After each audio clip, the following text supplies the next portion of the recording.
Olá, é um prazer estar aqui. Meu nome é Ana Angélica, trabalho no Ministério da Cidadania do Brasil. Antes de falar do tema em si, que é o Kinship Care, eu gostaria de dar uma primeira contextualizada da situação e da realidade em que a gente trabalha no Brasil, né? Tem pessoas de todos os países, então acho que seria interessante entender um pouco mais sobre o Brasil. Nós somos uma república federativa, formada por 26 estados, Distrito Federal e mais de 5 mil municípios. Então é um país muito extenso, com muitos municípios com grande diversidade regional. Temos uma população de 207 milhões de habitantes e uma área também continental, com mais de 8 milhões de quilômetros quadrados. O Produto Interno Bruto do Brasil, ele não é baixo, né? É um produto de 2,1 trilhões de dólares, porém nós temos uma desigualdade social muito grande. Nós temos um índice de Gini de 5,49 e na extrema pobreza, ou seja, a população que vive com menos de 1,90 dólares por dia, é de mais de 13 milhões de pessoas. Então o Brasil, apesar de não ser um país pobre, ele é um país em que há muita pobreza. E é nesse âmbito que nós trabalhamos com nossa política social, com programas de nossa rede de proteção social, para atender essa população, buscando tanto diminuir a desigualdade, como apoiar essas famílias que estão em situação de vulnerabilidade social. No Brasil, existe um sistema único de assistência social. A política de assistência social ela é organizada em níveis de proteção social, que se divide em proteção social básica e proteção social especial. A proteção social básica, que se encontra em praticamente todos os municípios brasileiros, organizada através de centros de referência de assistência social, que organizam nos territórios de maior vulnerabilidade o atendimento, junto com outras organizações, e trabalha com as questões de vulnerabilidade, questões preventivas, de apoio a famílias em situação de vulnerabilidade e ações de fortalecimento de vínculos familiares e comunitários. Para situações onde há grande risco ou já há violação de direitos, temos a proteção social especial, que se subdivide em média e alta complexidade.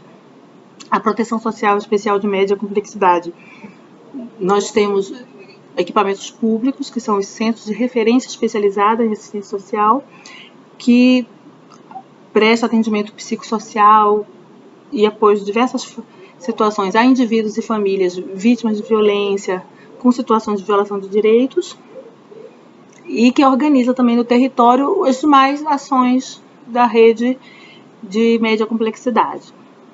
E no que nós chamamos de proteção social especial de alta complexidade, estão os serviços de acolhimento, em que para crianças e adolescentes, para idosos, para pessoas com deficiência, população em situação de rua. No caso de crianças e adolescentes, temos serviços de acolhimento institucional, abrigos e casas lares, e o serviço de acolhimento familiar, que são as foster families. Todo o sistema de assistência social, em todos os seus níveis, o foco do trabalho é a família. Então, se trabalha as questões individuais, mas tendo como foco todo o núcleo familiar. No Brasil, nós também temos institucionalizado e universalizado programas de transferência de renda. O mais conhecido e o mais amplo, que atende mais de 10 milhões de famílias, é o programa Bolsa Família, que é um programa voltado a famílias que se encontram abaixo da linha da pobreza. Esse programa ele transfere mensalmente para essas famílias recursos no valor aproximado de 24 dólares por membro da família. E uma coisa interessante é que o conceito de família para esse programa envolve todos os tipos de arranjo familiar, inclusive famílias formadas por família extensa que cuidam das suas crianças. Avós, com netos, tios, com sobrinhos, é considerado um núcleo familiar e recebe, se tiver em situação de pobreza, pode receber esse programa de transferência de renda. Outro programa também muito amplo no Brasil é um programa voltado para pessoas idosas e para pessoas com deficiência, inclusive crianças, que vivam em famílias também abaixo da linha da pobreza. E nesse caso, você recebe um salário mínimo por mês. Ambos os programas de transferência de renda incluem, além do recebimento dos recursos financeiros, o acompanhamento dessas famílias nos centros de referência de assistência social. Né? Uma coisa importante que nós temos que levar em consideração no Brasil, quando está se discutindo essa questão de guarda subsidiada, do kinship care, é que tanto culturalmente quanto na nossa legislação, o conceito de família engloba a família extensa. Então, quando se fala em reintegração familiar de uma criança que foi separada de sua família, nós estamos falando tanto quando essa criança é reintegrada à sua família natural, pai e mãe, quando essa criança é reintegrada à sua família extensa, então a um tio, a uma avó. Na nossa legislação, isso é considerado que a criança está em família, né? E, inclusive, é muito comum, até em algumas regiões do Brasil, a situação de crianças que são criadas pelos seus avós. Né? Então, por que eu estou falando isso? Para se perceber que na nossa cultura, na nossa legislação, a criança está fora da sua família natural, sem ser cuidada pelo pai e a mãe, mas sendo cuidada pela sua família extensa, ela não é entendido que ela imediatamente esteja numa situação de cuidado alternativo. Né? Ela está em família. Ela pode estar simplesmente em família, se não houver nenhum outro agravo. Né? Desde 1988, quando foi feita a nossa atual Constituição do Brasil, tem se tido na nossa legislação uma série de normas que fortalecem o direito à convivência familiar e comunitária. Então, a convivência familiar e comunitária de crianças e adolescentes é considerado no nosso marco regulatório como um direito a partir da própria Constituição Federal. Né? Isso foi reforçado em 1990 com uma lei específica voltada aos direitos da criança e adolescente, ao Estatuto da Criança e do Adolescente, que também coloca explicitamente que a separação de uma criança e do adolescente de sua família é uma situação excepcional e que antes disso acontecer, há que se tentar dar todos os apoios e todas as possibilidades para que essa família tenha condições de cuidar bem dessa criança, sem a necessidade de afastamento. Né? Em 2006, nós elaboramos no nosso país com extensa participação o Plano Nacional de Convivência Familiar e Comunitária, que prevê várias ações voltadas para a prevenção da institucionalização de crianças e adolescentes, fortalecimento das famílias, possibilidade de reintegração familiar das crianças que estão separadas das suas famílias, tanto para a família natural quanto para a família extensa. O plano também coloca fortemente essa questão. O plano tem ações de fortalecimento da família acolhedora, foster care aqui no Brasil, que ainda não é muito amplo. A gente está num trabalho de expansão desse serviço, de reordenar os serviços de acolhimento institucional, torná-los serviços menores, com atendimento mais individualizado e também de aperfeiçoamento da adoção. Em 2009, foram aprovados parâmetros nacionais para os serviços de acolhimento, tanto serviço de acolhimento institucional quanto para as foster families. No caso do kinship care, nós não temos ainda no Brasil uma normativa nacional. Alguns municípios, eles já desenvolvem programas desse tipo, cada um com uma metodologia diferente, com critérios diferentes. Então, desde 2017, essa discussão nacional sobre uma possível regulação nacional, normas gerais, incentivo à implementação de kinship care no Brasil, começou a ser levada adiante, tendo à frente o Ministério da Cidadania. Em relação a essa discussão, nós tivemos 2 workshops nacionais, um em 2017 e outro em 2018, dos quais o Jonathan, que vai falar daqui a pouco, participou, inclusive.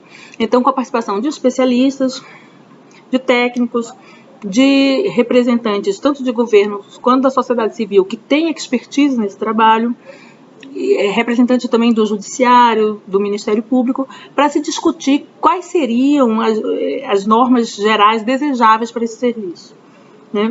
Tivemos uma consultoria técnica também no segundo semestre de 2018 para essa questão, e a expectativa é que agora em 2019 se expanda essas discussões e se tenha uma normatização do que seria o kinship care formal kinship care no Brasil. Eu gostaria de apresentar também nas nossas normativas brasileiras e nas discussões que estamos tendo em relação ao kinship care, as diferenças entre o foster care e o kinship. Em relação ao foster care, ele se enquadra dentro do Sistema Único de Assistência Social como sendo um serviço de proteção social especial de alta complexidade, porque se entende que a criança está separada de sua família. Por outro lado, o kinship, ele se enquadra no nível de média complexidade, tendo em vista que a criança ela está na sua família extensa, que, como eu já falei, é considerado família, né? No caso da foster care, a família ela não tem um conhecimento prévio da criança e vice-versa, enquanto no kinship é a família extensa da criança, é uma família que já tem laços de relacionamento e afinidade com essa criança, geralmente. No foster care, as famílias são previamente selecionadas, capacitadas para esse trabalho, enquanto no kinship, quando há uma necessidade específica, os técnicos buscam na rede da família extensa daquela criança uma família que tenha um familiar, né, que tenha essa possibilidade de prestar os cuidados necessários, capacidade de afeto, cuidado, proteção, e então a partir disso é feita uma avaliação e a criança pode ser inserida nessa família, né? No caso do foster care, é um programa, é um serviço de acolhimento. Então a família faz parte desse serviço de acolhimento e atende sucessivamente diferentes crianças. Já no kinship care, essa família, ela, como eu falei já reiteradamente, faz parte da família da criança. E ela vai atender, vai acolher somente aquela ou aquelas crianças com as quais ela já tem laços familiares prévios, né? Ambas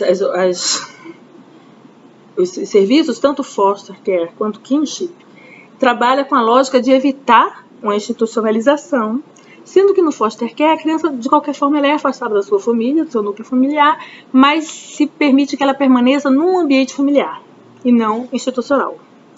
Já no kinship, se evita ou se diminui o tempo desse acolhimento institucional através de uma estratégia de proteção, de apoio a essa família extensa para prestar os cuidados e proteção a essa criança e poder acolhê-la bem. Em ambos os serviços, há um suporte, um apoio psicossocial, técnico a essa família e também um suporte financeiro para que, não como um salário, nada disso, mas isso é uma discussão muito forte no Brasil, então as famílias não são, como em alguns lugares da Europa, profissionalizadas e uma carteira de trabalho, isso é seu trabalho e recebe um salário por isso. Não é assim, nem no foster family, menos ainda no kinship care. O recurso financeiro que se recebe é um subsídio para apoiar a manutenção da criança, certo? Por fim, eu gostaria de partilhar com vocês algumas questões relevantes, que são questões que nós temos discutido nesse processo de regulamentação nacional do kinship care. É que não são todas as famílias extensas que cuidam de suas crianças que são o público-alvo do kinship care, né? Apenas aqueles casos mais sérios de violação de direitos, em que a família extensa também está numa situação de fragilidade e que necessita desse cuidado mais intensivo, desse acompanhamento mais intensivo. Na maioria dos casos, pode haver, e há, como já há, a reintegração familiar de crianças que porventura tiveram que ser afastadas dos seus pais, da sua família natural. Ela pode ser reintegrada à família extensa, e essa família ela tem um acompanhamento dos centros de referência de assistência social, como as demais famílias. No caso de ser família que estão abaixo da linha da pobreza, então elas também, como as demais nessa situação, podem ser inseridas nos programas de transferência de renda. Né? Mesmo aquelas que estão, como eu falei, tem uma situação mais grave e precisam ser inseridas no Kinship Care, essa permanência delas no programa, a ideia é que ela seja temporária. Mesmo que a criança permaneça por muito tempo ou até a maioridade com essa família, não quer dizer que durante toda a permanência da criança a família vai estar dentro de um programa de Kinship Care.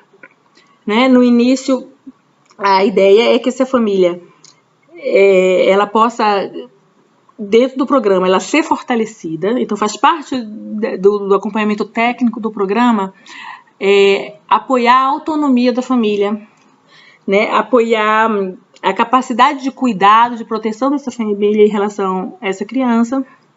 E, após um tempo, essa família poder funcionar como uma família, né, como as demais, que então vai continuar tendo o atendimento nos centros de referência especializados de assistência social, posteriormente os centros de referência de assistência social, e também no caso dela estar abaixo da linha da pobreza, ela vai receber, vai ser inserida em programas de transferência de renda como as demais famílias.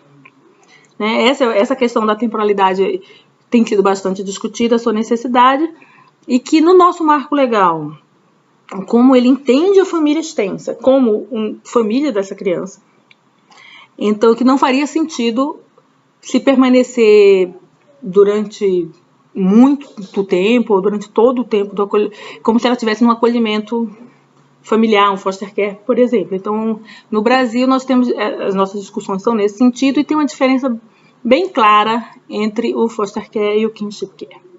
Obrigada.